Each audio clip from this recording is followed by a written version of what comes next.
All right, y'all, we back. I don't like this fucking look. Take this fucking bonnet off. Yeah. I still need I need a retwist, y'all. I'm in definite need of a retwist, but I don't know. I wanted to see how that bonnet was gonna look. I ain't like it, so. But yeah, it's been a long time. It's been well over a month. Yeah.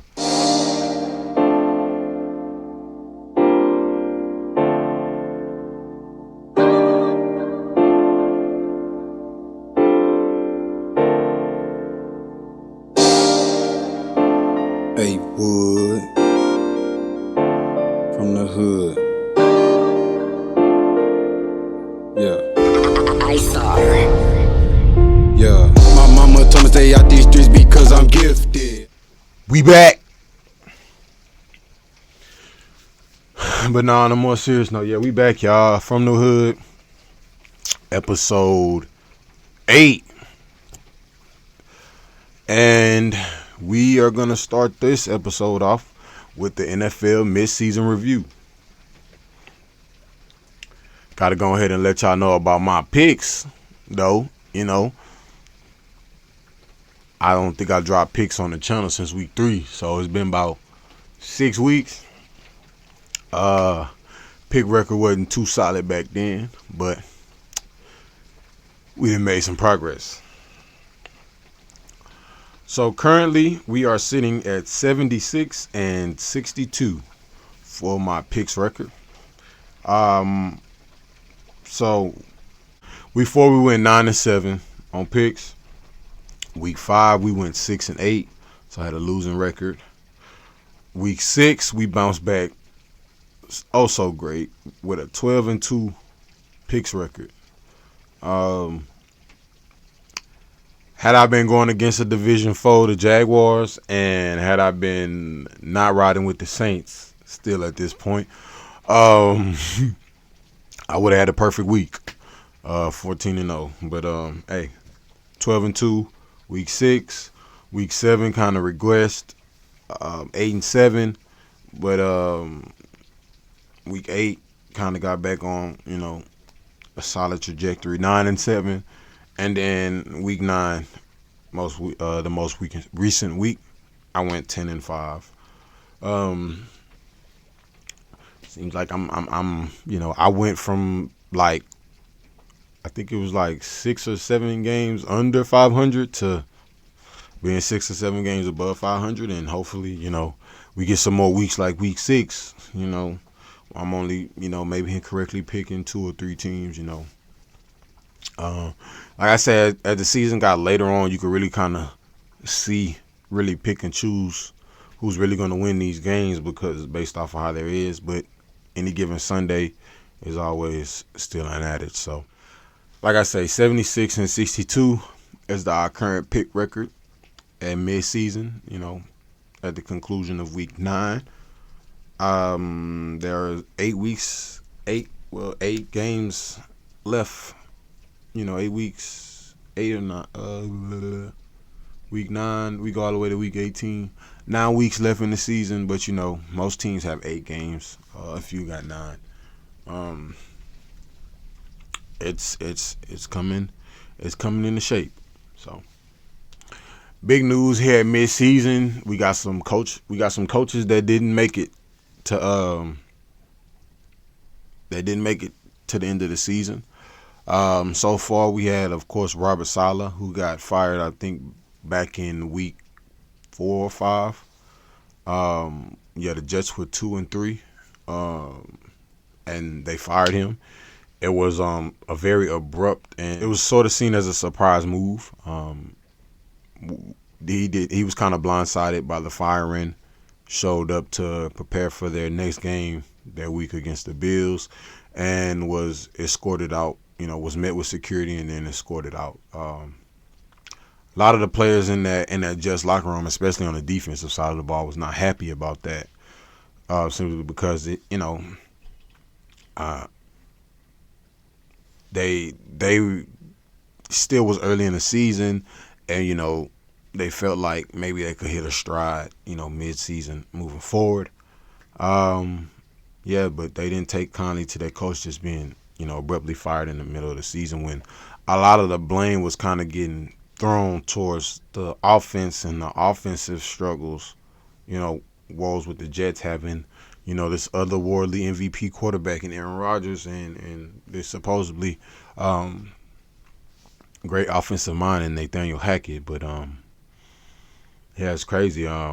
Nathaniel Hackett is kind of been kind of getting that Adam Gase treatment. Nobody can understand how Adam Gase was getting jobs and securing jobs. For a short period of time, and I mean Nathaniel Hackett had Russell Wilson and couldn't win. I mean goes to the Jets and I mean totally basically wrecks Zach Wilson's confidence and career, and now Aaron Rodgers, doesn't hasn't looked. I mean, doesn't look anything like the player he looks before, other than when he played against us, which unfortunately was bad. Me being a Texans fan, we got the short end of the stick. I mean, I'm gonna speak on us later in the show, but yeah, we got a good version of Aaron Rodgers when the Patriots got. I mean, I don't know. Maybe I'm being biased, but yeah. The Jets, that organization is crazy. They traded for They fired Robert Saleh, traded for Devontae Adams, and they still only won one game since all of that's happened. So, and unfortunately, that game was to us, Texans. But yeah, so that whole crazy thing. The Raiders fired their offensive coordinator, Luke Getsy. Kind of don't know what they really wanted out of him. I mean, they don't have too many big name players on their offensive side of the ball. They lost Josh Jacobs. They don't have too good of receiver talent. The quarterback position is in limbo.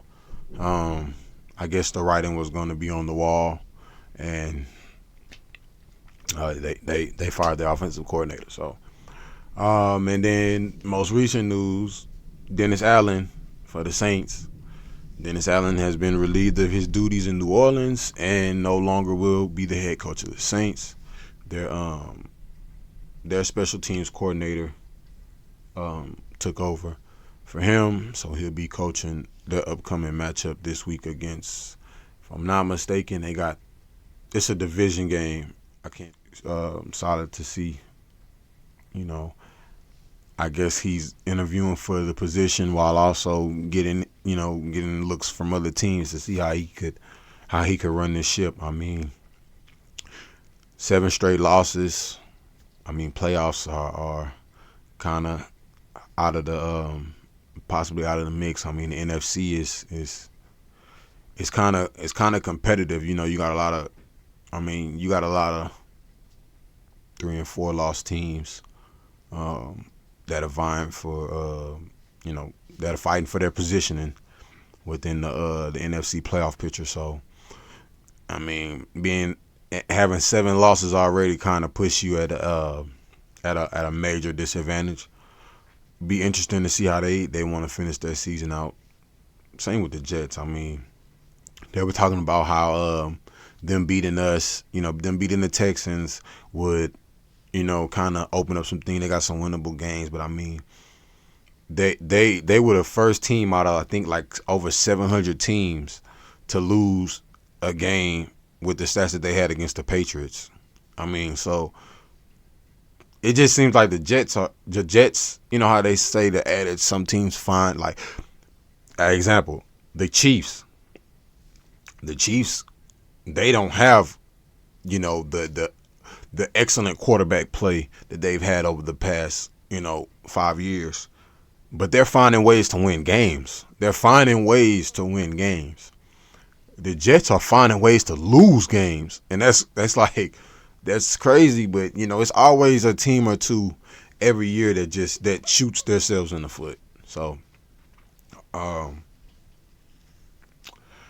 it'll be interesting to see how these teams fare throughout the end of the season. With coaching changes and everything. As far as the Jets, I mean that Jets head coach got his first win. This past what it was Thursday. This past Thursday night on Halloween, he got his first win. So who knows? He might want to roll. They're 3-6, I believe. So, um, if maybe they sneak in, maybe they don't. I don't think they will though. As far as the Raiders, I don't see the offense getting any better. I mean, at this point, you gonna play with the players that you got, and if they're not that good, y'all they're in a tough division. Chargers are pretty good. The Broncos, I mean, they 5-4. I mean, so even though they're not that good, they still manage to be a game above 500. Like I say, the Chargers, and then of course the undefeated Chiefs, who just no matter what, they find ways to win football games. So don't see how the Raiders too much affair, and then of course the Saints being 2-7. I mean, it's just best to be looking for good draft position at this point, because I mean, even if you're able to scrape off, a 7-1 finish to the season, 9-8. I mean, you miss the playoffs, you get a middle of the round pick, and then you right back in the same position. So it's best for them to try to aim for that top 5, top 10 pick. So just like Mitch was telling me, he said last time we got a top 5, top 10 pick, it was Reggie Bush, and then we won a Super Bowl. So hey, it might be that time, It might be that time for the Saints. But yeah, few coaches I believe on the hot seat. Doug Peterson, third season as a Jaguars head coach, and doesn't seem like other than that first season when they peeled off that magical run at the end of the season, won the division, upset the Chargers in the playoffs, had everybody looking at Justin Herbert weird, and got Trevor Lawrence a hefty contract. Fast forward now, 6-11 last year, 2-6. 2 wins this year, 2-6, I believe. Not looking too good for him. A once famed head coach for coaching that great game against Bill Belichick in the Super Bowl. You got him kind of losing a little bit of his legacy in Jacksonville. Who knows? They completed that midseason turnaround, a couple years back, but they played a decent game against the Eagles, and they lost. It seemed like it's an uphill battle, but after 2 straight, after making the playoffs your first season and then 2 straight abysmal seasons, I don't see him. If they don't turn it around, and make the playoffs, if they don't make the playoffs this year, I see him getting fired. Even though they're playing, I'm gonna say that one for last. So yeah, you got Doug Peterson, hot seat. I believe also. I don't necessarily think that Gerard Mayo is gonna make it past a 1-year bid with the Patriots. I know they had the succession plan and everything, but like I say, they've been in some close games, and you gotta win. And I see him on the hot seat. That coach for the Panthers, I believe Dave Canales, hot seat as well. It's not rare in the league that you see high turnover in coaches, in rebuilding organizations.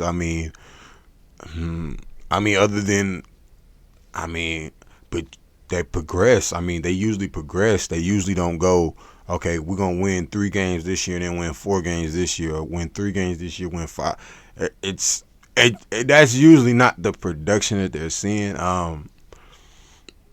With coaches like D'Amico Ryans, Dan Quinn, dudes that are leaving coordinator positions, becoming head coaches, and then turning franchises around with the players that they've given. Even though you could say that they look at the talent in Washington, look at the talent in Houston, and things of that nature. But I mean, it's with coaches like that, it makes it hard for these dudes. You know, the Dave Canaleses, you know, the I mean, Doug Peterson been a coach for 3 years, but I mean, Gerard Mayo, you got Shane Steichen. I mean, he had to make that move in order to save his job, because I mean, Anthony Richardson is going to play him to getting fired. Because I mean, even though I said this on the podcast before,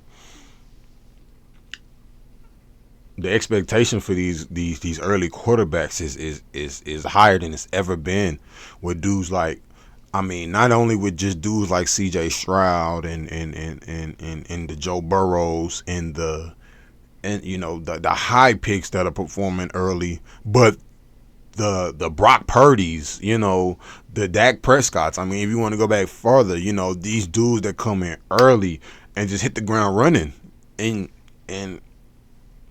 it's like, do the league, you know, they waited on Josh Allen and Josh Allen became a success, but they're waiting on Daniel Jones. And I mean, I've lobbied for Danny. I've lobbied, but Danny, you ain't threw a touchdown in MetLife since 2023, my guy. I mean, it's when is it gonna happen, man? When is we gonna see that flash that we seen from you and Brian Daboll back in 2022, where y'all went 9-7 and y'all upset the Vikings in the playoffs, and it was like, okay, that's what we was looking for. That's what we could see from Dan. Okay, this was the coaching that, you know. But I don't know. I don't too much know that Brian Daboll is on the hot seat. I mean, they've come out and reassured, you know, that they were going to be possibly, you know, kept beyond the 2020 beyond this season. But I mean, teams they change their minds a lot. So I mean, Brian Daboll, another coach on the hot seat. I mean, and really, I mean, a crazy one that may not seem that it is, but I mean, Nick Sirianni is on a hot seat. I mean, you've had all of this talent since you've arrived in Philadelphia post Doug Peterson era. You've had all this talent. You got to develop in Jalen Hurts and all of this, and y'all, the Eagles just never play as good as they should. They don't play as good as it looks like it. I mean, you go back to that Super Bowl and be like, man, look, he made one mistake. It really was one mistake that cost him that game. If he don't fumble that ball, they win that game. Okay, well, it is what it is. 2 years removed from that, I mean, if you don't at least, if they don't, I mean, at this point, it's not even just about making the run to the NFC Championship, making the run to the Super Bowl. If they don't get to the bowl and win, I believe Nick Sirianni is done. I believe, you know, what it is, Howie Roseman. I think that they just, you know, I think that they move on. I think they feel like, you know, hey, look, that's all he's going to be able to get out of the team. And I mean, he could be similar to Andy Reid, that you know, goes to another system and then learns, you know, realizes from his mistakes in the past and learns how to win. But if the Eagles don't make it to the Super Bowl and win, Nick Sirianni is done. I'm going to say that right now, today, November 5th, 2024. And if it happens, I'm going to clip it and I'm going to re-upload it because I said it. Because my brother Mitch, he even done told me. He on the hot seat. And I mean, it's the truth. So, um, but yeah, that's as far as with the coaching situations going on in the league right now. I feel like those are the coaches that got the most, you know, looking, looking bad for them. I could be wrong, but the cat down there, down there in Tennessee, he might, he might be a one and done too. So, um, it's it's a lot of we might see some serious coaching vacancies open this year. So, hmm. So shoehorning into my next topic, it seems like the league is kind of going backwards as far as like quarterback development. What do y'all think though? I mean, we got a lot of top 5, top 10 quarterbacks that's sitting on the bench. I mean, that's not playing. That's and that's absurd. I mean, they not even trade pieces. They not even you know centers around trades for other teams that may be looking for quarterbacks because I mean the I mean is the throw him to the wolves method not working anymore? Which I mean, when you think about it, Zach Wilson thrown to the wolves. Mac Jones was thrown to the. I mean, kind of thrown to the wolves. I mean, they did have Cam, but then it was always, it was lingering once he got drafted. There, it was lingering, and then it was, led him to the playoffs, and then unfortunately just couldn't replicate any success. Oh, looks like the baby crying. Hold up, y'all. Okay, y'all, I'm back, and y'all know it's a little different look. I go take care of the baby real quick, and I'm about to drop some knowledge on y'all, so I had to look a little professional. But yeah, so I seen this article. I found this article on while I was googling, doing some research from 107.5 The Fan, written by Nick Cottenham, talking about how it's a lot of young quarterbacks in the league that's benched. Pretty high selections. Most of them first round, second round or two. So first up, we got Anthony Richardson, who was the most recent to get benched in favor of Joe Flacco, because Indy still feels like they have a middle of the pack chance to win the division and make the playoffs. So they're going to go with the veteran Joe Flacco over Anthony Richardson, who's has basically the worst completion percentage of any quarterback, minimum, I think, 15 starts in history. Definitely has the arm talent, definitely has the ability. The decision making is horrible, and I believe it possibly has something to do with the play calling. Do not believe that the play calling is tailored to fit his style of play. A lot of these coordinators and coaches have to start understanding if you want to get the most out of your players, instead of being stuck to your system and what works for you, you have to be able to adapt and change, especially if you see the tools. Like I say, Anthony Richardson is definitely a project, was definitely a project, but he has the tools to be everything Cam Newton was as an NFL quarterback. And like I say, I do feel like he is just a victim of poor development, poor play calling, and of course, mix that in with being injured. A majority of his rookie season. This is kind of an extension of his rookie season, even though it's his second year. So, hey, hats off to dude. I mean, I know he plays for the Colts, a division rival, but like I say, I do feel like we have the best quarterback in the division. We have the best future in the division, so anybody else is second to us. So, hey, but shout out Anthony Richardson. Of course, Bryce Young, number 1 pick over my quarterback, C.J. Stroud. And funnily enough, was was his first win in the league was against C.J. Stroud. So he has that. basically, he's only won 3 games in his career, and the third one being this past Sunday against the Saints. Um, and he has, I mean, he played well. I mean, he definitely played pretty decent this past Sunday, but he hasn't played a lot of good NFL football, and has a lot of and was part of trade talks, and he got benched earlier for Andy Dalton. Then Andy Dalton got hurt, so they had to bring him back in, and sort of similar situation, with I think it was like Zach Wilson last year. I think that's what it was. Zach Wilson gets benched, then the person you bench him for gets hurt, so now you got to bring him back in, and it's good that he played with confidence, but he's teetering, tottering. I mean, who knows? Andy Dalton gets fully healthy and he plays another bad game, and then here comes Andy Dalton again. So he's only 1 year in. Anthony Richardson 1 year in, so they still possibly got time. Next on this list is going to be Trey Lance. The 49ers moved heaven and earth to draft this kid. Showed a lot of promise. Came from the same pipeline that Carson Wentz played for.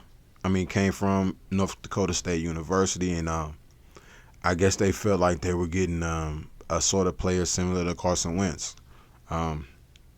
No knock on Trey Lance's talent. He definitely has talent. He definitely has the gifts.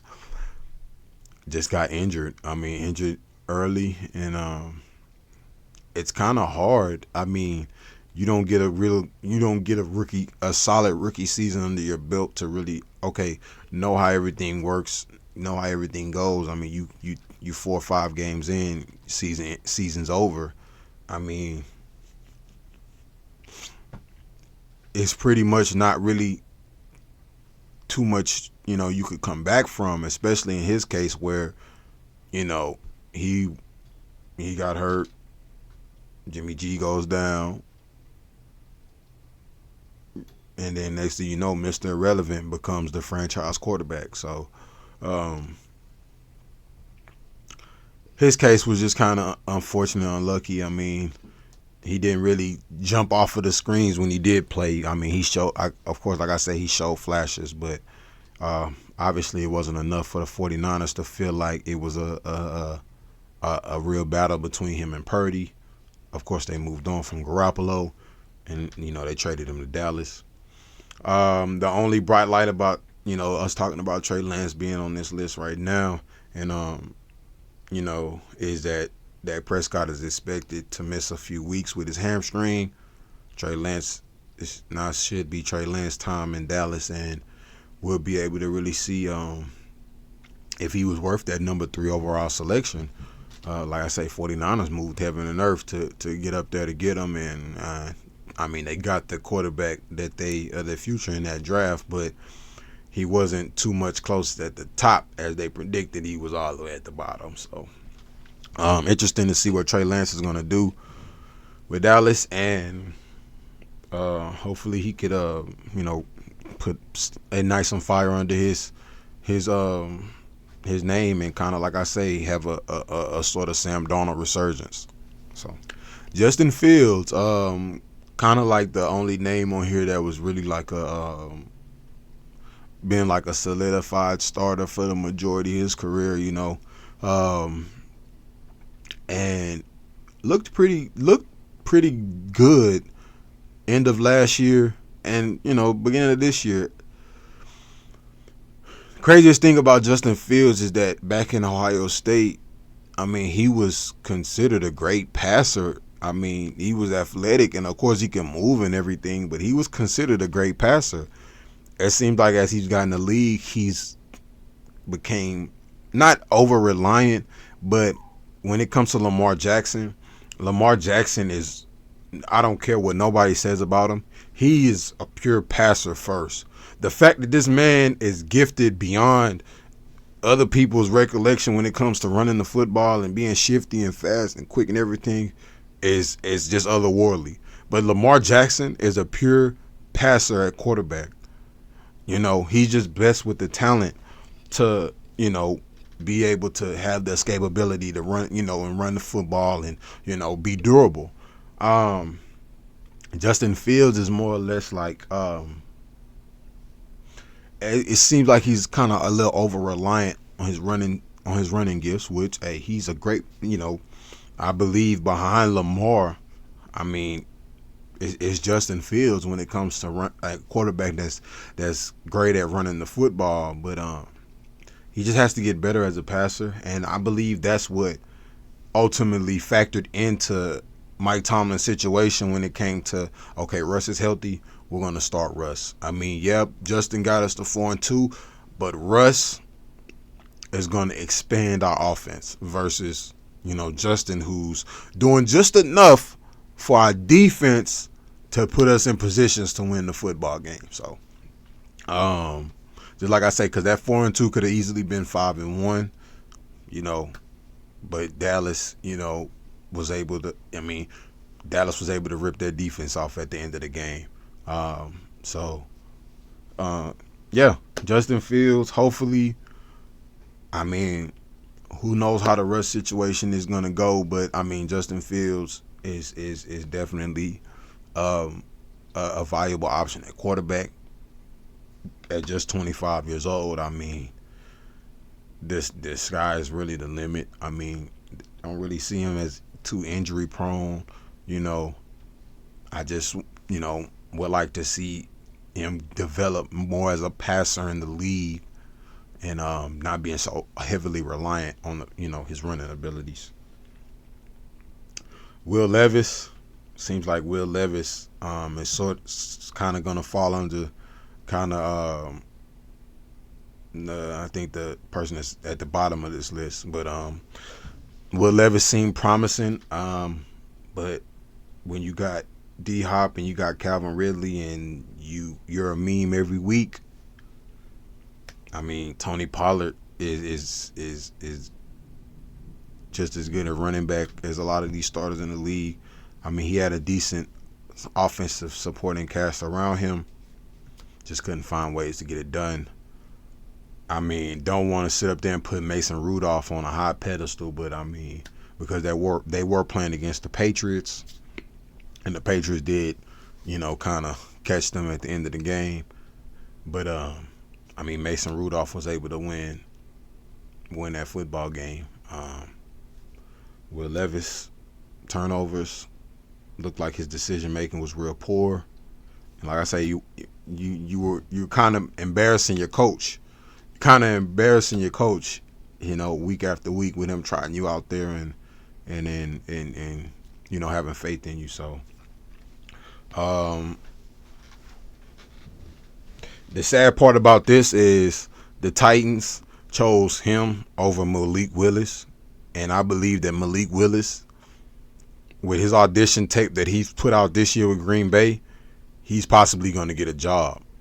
And I wouldn't be surprised if he might end up back in Tennessee because they're going to need a quarterback. So yeah, that was just something crazy. I talked about that with Mitch earlier this year. Like, they got rid of Malik Willis and was like, oh, we went all in on Will Levis, and then now look how it turned out for them. So definitely shown flash, but looked like he regressed horribly. So he's also on the bench. Of course, we spoke about Zach Wilson when we talked about the Jets turmoil, but Zach Wilson on the bench in Denver, and even though Bo Nix has had some games where he, it looked terrible. I mean, it looked like he missing throws, overthrowing, underthrowing. I mean, not even under pressure sometimes. It just seemed like just being a rookie in big moments kind of might get to him. But I mean, you got Zach Wilson, who, he was the number 2 overall pick. He was touted to be the next big thing in New York, and now fast forward, he's out of New York. New York still stinks, and I mean, now he's backing up a rookie. So I mean, I feel like barring injury, or possibly barring the Broncos start to really slip maybe 2-3 games under 500. Maybe they might turn to Zach Wilson at the end of the season to see what he might give them going forward. But I just feel like if you have a case like the Broncos where you're not bad, you're not terrible, but you're not great. I mean, you're over 500, but you got you still have two people leading over you in your division, and 9 times out of 10 the Chiefs are going to smoke everybody in that division. The Chargers are going to take the next spot up after that, and I mean if the Chargers lock up the sixth seed with their record, kind of be hard, with the Broncos and how strength of schedule and everything may go. So saying all that to say, if the Broncos are trying to win, if they're trying to gun it, they might need to.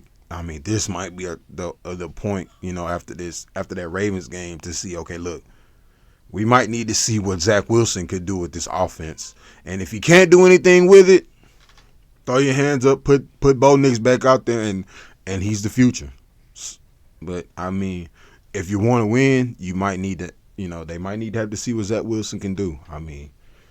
Hell, he put a hurting on us last year in the rain. Made CJ. That was when CJ got a concussion. He outplayed CJ Stroud so well. So who knows? But yeah, Zach Wilson. And then we got, of course, we talked about Mac Jones as well. Mac Jones, sitting behind Trevor Lawrence, who, is leading the team at 2-6. So but they just paid him $55 million a year, so he's not getting benched. He's going to play the rest of the season barring injury. So seems like Mac Jones is just, going to be there for mop-up duty, or if they may want to just deactivate T-Law for maybe the last game or two just to make sure he doesn't get injured because they just meaningless games that don't matter, then, maybe Mac Jones might get to show that he could still play, but doesn't look too good for him. He never really shot off the screen. Of course, he played well enough one year for the Patriots for them to make it to the playoffs, but every year after that was abysmal. And then, like I say, he goes to Jacksonville, and now he's backing up Trevor Lawrence. That might be what his niche is in the league for the rest of his career, being a backup. But we'll see. Like I say, sometimes all these dudes need is a game or two of good audition tape, and they got a job coming next year. So Mac Jones, and then last on this list, like I said, kind of like in the Will Levis situation, Kenny Pickett, first quarterback to be drafted post Roethlisberger era, Pittsburgh through and through native, went to Pitt. Looked like he was going to be the hometown hero, and just a couple seasons later, he's in Philadelphia backing up Jalen Hurts, and like I say, he just got paid $50+ million, so he's not getting benched unless he's not getting benched unless he gets hurt. So, like I say, Kenny Pickett with maybe a game or two at the end of the season, they locked up the division. A couple meaningless games, then Kenny Pickett may get his audition. So, like I say, a lot of people have been asking, is the NFL got a quarterback problem, a development problem? Because you got a lot of these teams, like you got the Joe Flacco's, the Aaron Rodgers, the Kirk Cousins, the Matthew Staffords, dudes that are past, 35 plus, and those teams are not, those teams are not like having those quarterbacks sit behind them. No, they're leaning on these veterans. They know we need you to win games, and we need you to win now, and we might need you to win next year too. So it's crazy. You got a lot of these high picks, these phenomenal college players that are riding the bench, and you got, like I said, you got all these dudes 35 plus. They making they still carving out they 12, 13, 14, 15 year careers. So it'll be interesting to see how it works out for some of these young quarterbacks moving forward. But yeah, what do y'all think? Does the NFL have a quarterback development problem, or is it just they haven't been knowing how to pick them over the past couple of years? Maybe it's the scouts, maybe it's the analytics, maybe it's the general managers that are getting too invested in the wrong things and missing out on big big no-nos. Um so we got so I got a topic I want to say today: contenders versus pretenders. So just off the top of my head, a contender, I mean, we can't never take them out. I don't care what nobody says. I mean, I want to put them on the other side of this list, but Kansas City, they for real. I mean, they find ways to win games, and they looking for 3 in a row. So they're definitely contenders. Pretenders, the Eagles. I'm gonna go ahead and say it. The Eagles are pretenders. I mean, close games with the Saints, close games with the Jaguars. You start to think like, they got Saquon, they got AJ. I mean, they got Hurts. If I'm not mistaken, Devontae Smith. You sure? Because I think so. He was hurt, but he played against the Jaguars and looked, had that spectacular catch. I'm tripping. He had that spectacular catch against them, and it's they catching their stride. But like I say, they looked it good last year and sold out. So I'm gonna put them on the pretender side. Contenders, the Buffalo Bills. Like I said, I'm going AFC as my top 2 because I mean that's what's right now. That's who I'm seeing. I mean the Bills. They got. I said that they got a number one receiver with Amari Cooper now. Josh Allen is not turning over the football. Their defense is playing. Their defense is playing great, and they're hitting their stride as of late. So they're 7-2, up there with some of the best records in the league right now, and they've won some real meaningful games. So I definitely see them as contenders. Not pretenders, a team that the Bills lost to, but a team that I'm rooting for. And I have to be honest with myself, the Houston Texans. Right about now, we're pretenders. After starting out 5-1, we've been 1-2 of our last 3 games for a record of 6-3. We got a tough Lions team coming up this Sunday night, and they just bolstered their fucking defense, their front 7, by adding Zadarius Smith. Counteracting issue that we've been having, the worst, is offensive line. So it'll be interesting to see that. I mean, if we lose that game, we'll be 1-3 in our last 4 games. As after starting the season off with 2 separate 3-game stretches where we went 3-0, and then we went 2-1, and just to then after that have a 4-game stretch going 1-3. That puts us on the pretender side. We looked good at the beginning, and we're kind of falling out of favor. Like I say, the only big win I can really say that we got is over the Bills, and I would say that it was something great for us to sweep the Colts this year. So, beating the Jaguars, beating the Patriots, beating the Bears. I mean, the Bears did look promising, but now what we said we were seeing, we're starting to see with the Bears and the offensive struggles and what things and whatnot. So, last on my contenders, I'm gonna do 3. Last on my contenders, the Falcons. A lot of people talked hella shit about Kirk Cousins signing with the Falcons, and I probably was one of them, saying that what the fuck. But it's working. and the Falcons are 6-3. They smoking. I mean, it was almost surefire at the beginning of the season that everybody was saying the Buccaneers were going to win it. Then after 2 games, they're saying the Saints were going to take the division from the Bucs, and now it's looking like the Falcons are definitely going to end up winning that division, barring any significant slump. They already have the Bucs just lost last night, so they're 4-5. So now they have a clear 2-game lead over the Bucs. So, and they're playing very good football. That offense is amazing. The defense is kind of like a no-name defense, but they're definitely, they got a decent back end. They got a decent front seven, and like I say, they're contending. They won some pretty solid games, So we got my last for the Vikings, the Minnesota Vikings. I was kind of high on them early in the season, but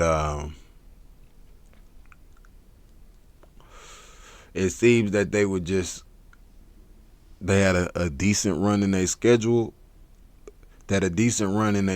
On top of that being that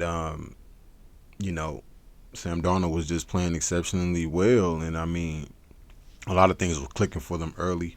But I think they're pretenders as well. I mean, even though the record seems different, I believe they're pretenders. So I had to do 6 teams real quick that they got some pretty decent records, but you want to verse them up.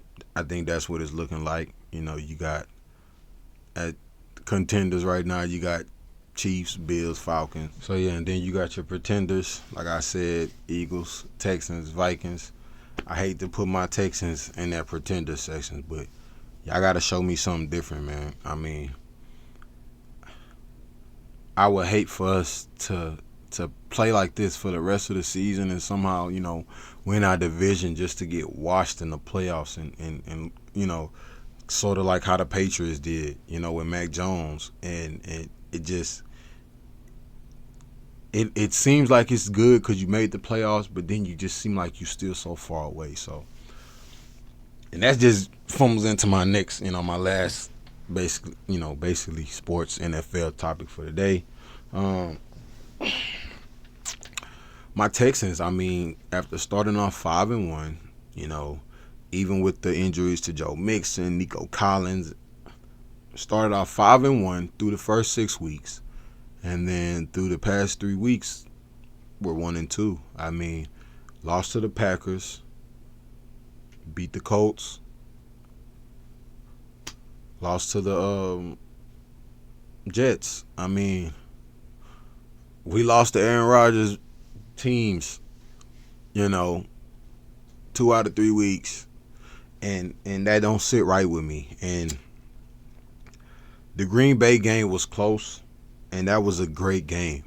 And to me, that was like, okay, that shows us that, they're another good young team with a good young quarterback, solid young defense, and all that, good receivers. We the same, and we had a close game with them. We lost. They're not a bad team. They're not a team, they're not the Panthers. They're not, they're not the Patriots with, Drake May starting at quarterback. They're a decent team. So I felt like that was a loss that we needed. And then we go on to the Colts and we beat the Colts, and I thought we were right back on track.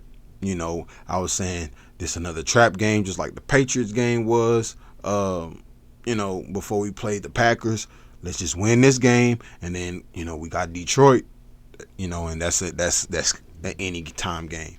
But now, us losing to the Jets, it's kind of made Detroit a must-win game.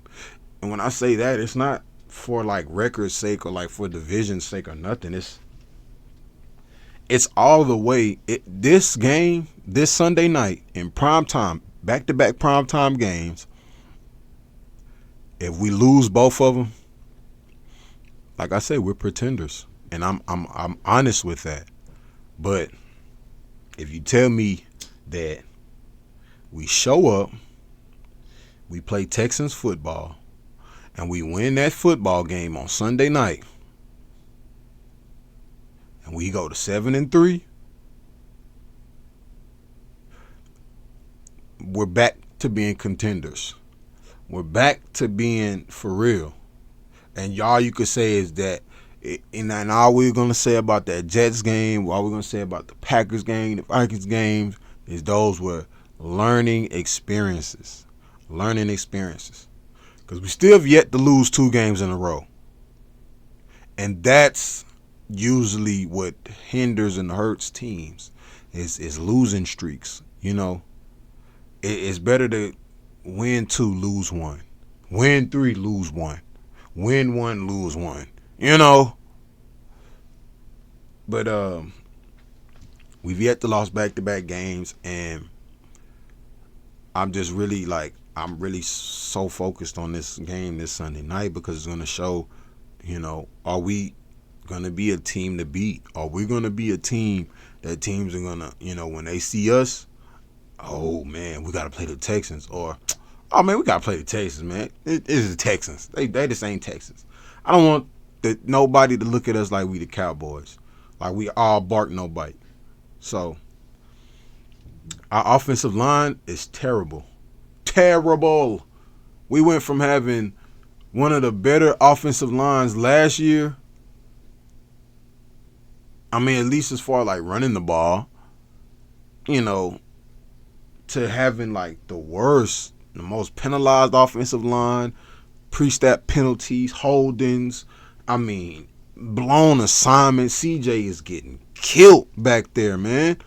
To where shit, he went off on Laramie Tunsil. Laramie Tunsil was trying to tell him, get up, man. He laying on the floor, going off on Laramie Tunsil. That's all Pro Bowl right there.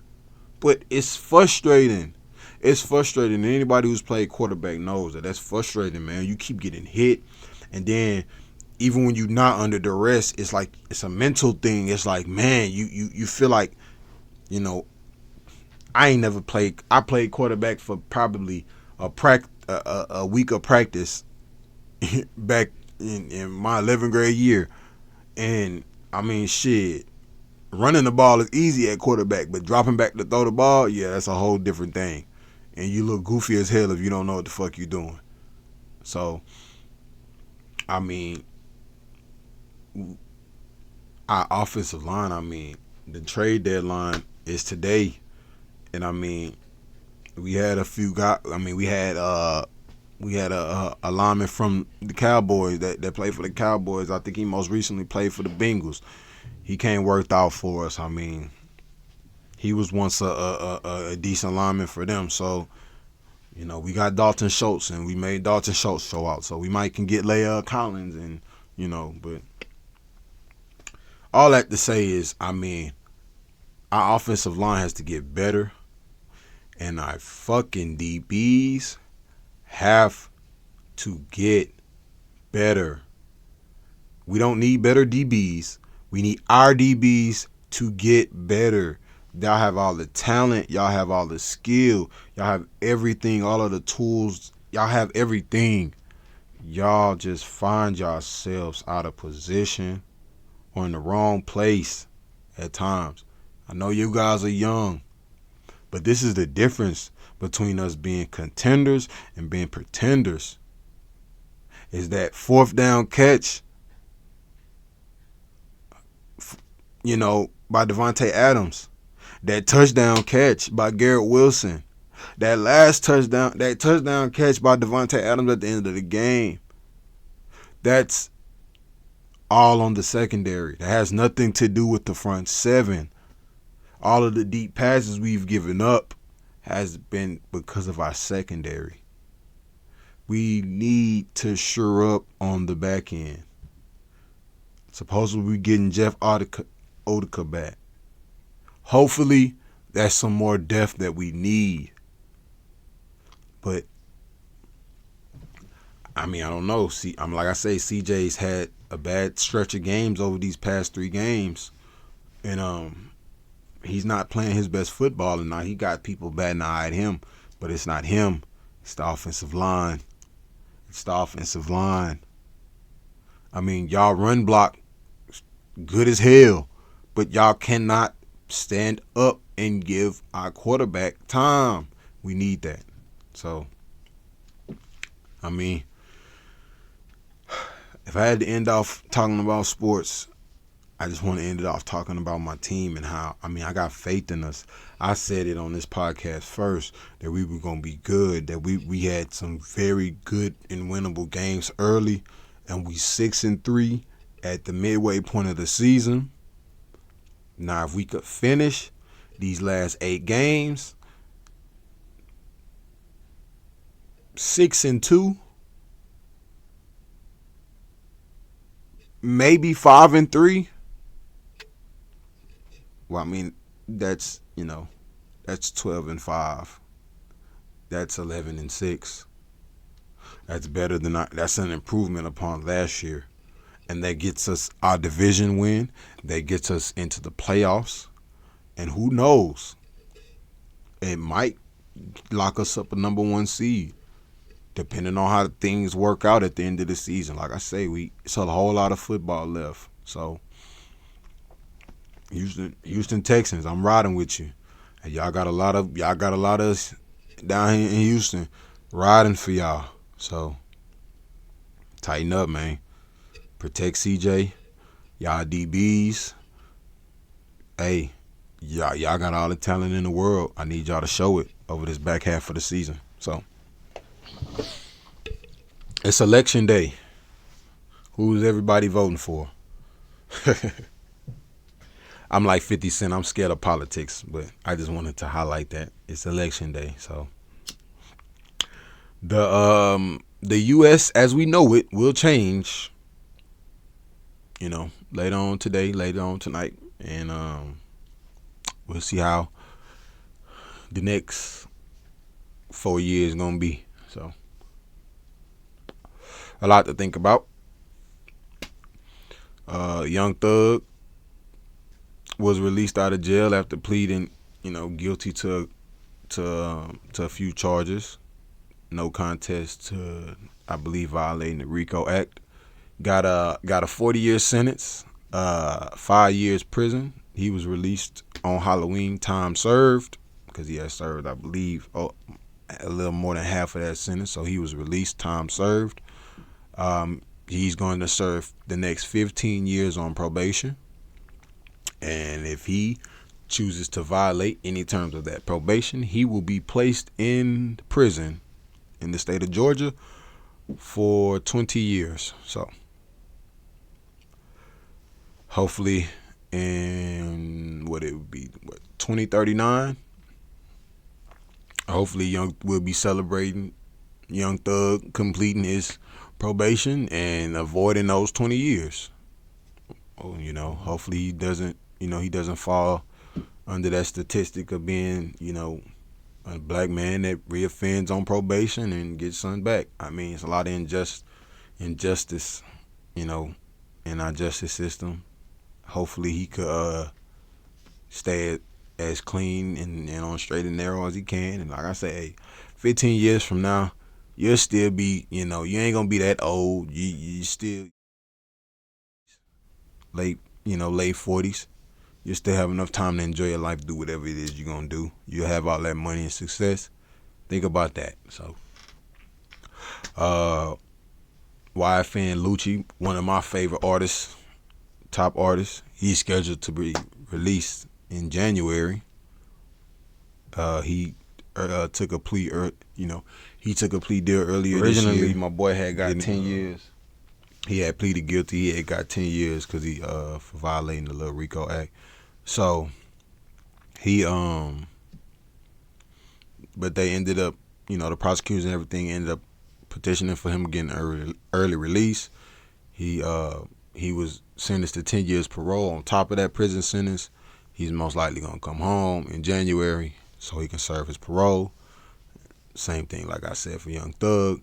These dudes are mortal enemies, but hopefully they can get out of jail and, complete the conditions of their probation so they could become completely free men once again and put all of this stuff in the past. Continue making good music, making money for y'all families and setting y'all children up for generational wealth instead of setting them up to visit y'all in prison for the next 10 to 20 years. So,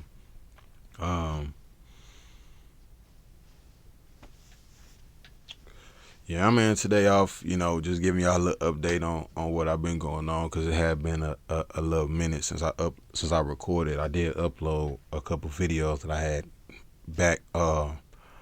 backdated and finished editing them and updated them at later times, but it had been a minute since I recorded. New work schedule, son getting older, so he demanded a little bit more attention, and just getting ready for the holiday grind. It's about to, Christmas, Thanksgiving, Christmas coming up. Got a lot of big things. Got a lot of big things planned for 2025 as far as content, as far as life. So got to grind. But I do understand that I wanted to commit myself to continuing the podcast and putting my voice out there, mostly with the NFL because I'm a real football junkie. But like I said, I will. Basketball season starting back up. I'm a Rockets fan, and like I said, I'm gonna be speaking more on basketball too, as as I get more comfortable and as time goes on. And like I say, we got more content coming soon. We got some special things in the work right now. It's looking really like the outlook on life is just looking real good right now. Like I said, big things coming soon. And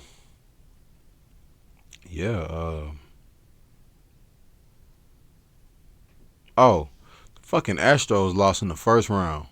Ain't that some shit? We've been in the ALCS like 7-8 years running and lost in the first goddamn round. Anyway, my bad, y'all. I didn't mean to go off on that tangent ending the video because I'm doing my ending. But yeah, that was some crazy shit. But I had to let y'all know that too.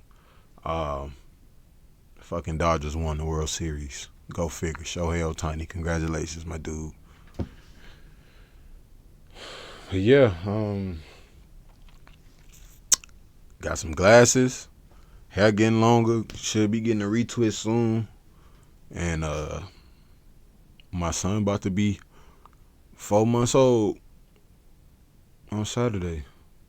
Seems like just yesterday he was born. And he was a pumpkin for Halloween. I'm going to show y'all a picture. But yeah.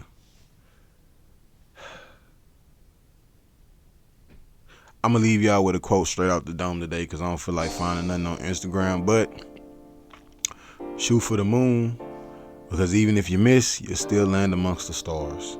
So, I'm A. Wood. This is From the Hood. Peace. From the hood. Yeah. Sorry. Yeah.